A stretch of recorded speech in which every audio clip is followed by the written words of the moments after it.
It's my feel-good breakfast show. Welcome back to your Feel Good Breakfast Show. It's Expresso here on SABC3 and time for a fashion fix. Now, SA Fashion Week celebrates 18 years of fashion with the Spring-Summer 15 collections, setting a very shining example for how far local fashion has come over the years. They're making notes from the front row was our very own fashion director, Alexis Chaffe Mey, and she's here this morning to share her reports. And of course, we know that we are going to get the best of the best of the best. I want to know, what was the best of the best in terms of collections at SA Fashion Week? Good morning, by the way. Good morning. Good morning. I'm so happy to see you. Let's get straight into it. I know.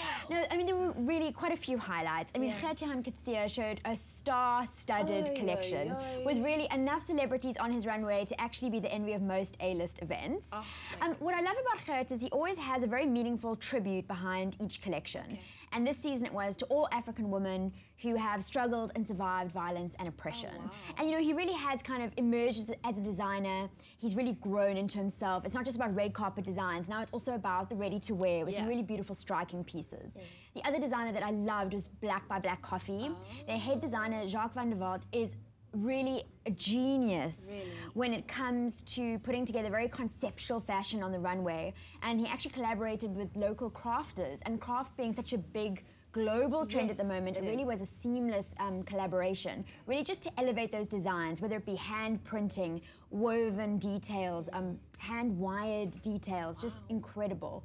Amanda Cherry, a long-established designer based in Durban, her prints were inspired by Zulu love letters and very subdued palette, which I loved. Her theme is very interesting. It was, she encouraged us to disconnect from tech devices to connect with other people. I love that. So the collection was very easy breezy, very relaxed, which is exactly how she wants us to spend our time off. And I think there's a key message in that. I like that, yeah. And then sometimes it's just beautiful to see something that is soft and feminine on the runway. And Ilan did this beautiful collection, layered over prints, hand-stitched flower detail onto those garments, really delicately cinched in waist with belts. Just so beautiful and feminine. And I think it's important to have that, especially at any fashion week. There needs to be that collection that makes you go, because a lot of the international stuff was very bold and hard. Exactly. And as South Africans, I think we are a little bit softer. Yes. Any new talent on the runway? There were quite a few little ones that set the radar off. I love this really graphic collection by Wake.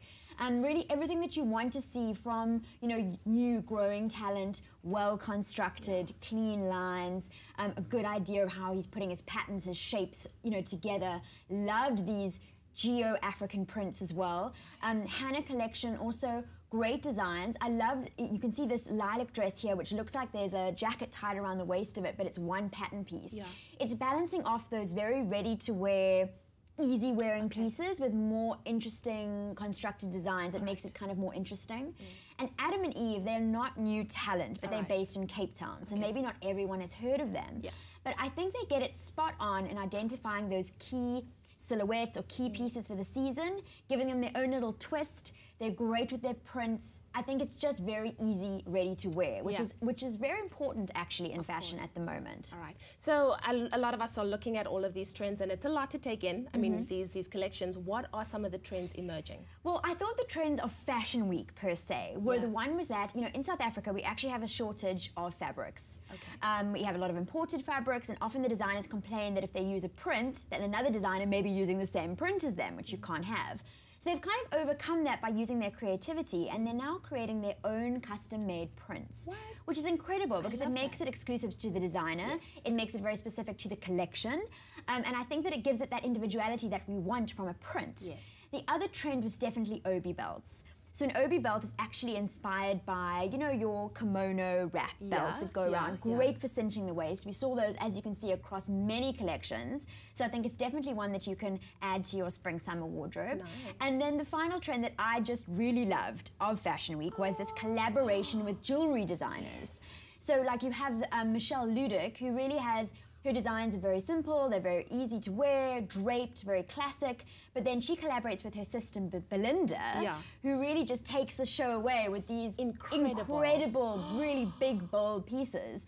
So as a sister act, they work so well together because they don't detract or, you know, you know, take over from the other, but they just perfectly work together. Those pieces are incredible. They really give a whole new meaning to a statement piece. Yeah. Right? It makes a big statement. Alexis, thank you so much. Some of us couldn't be there, but we knew you were there, so come on, girl, put it I'm right there in spirit. Graham, where are you? That's the question.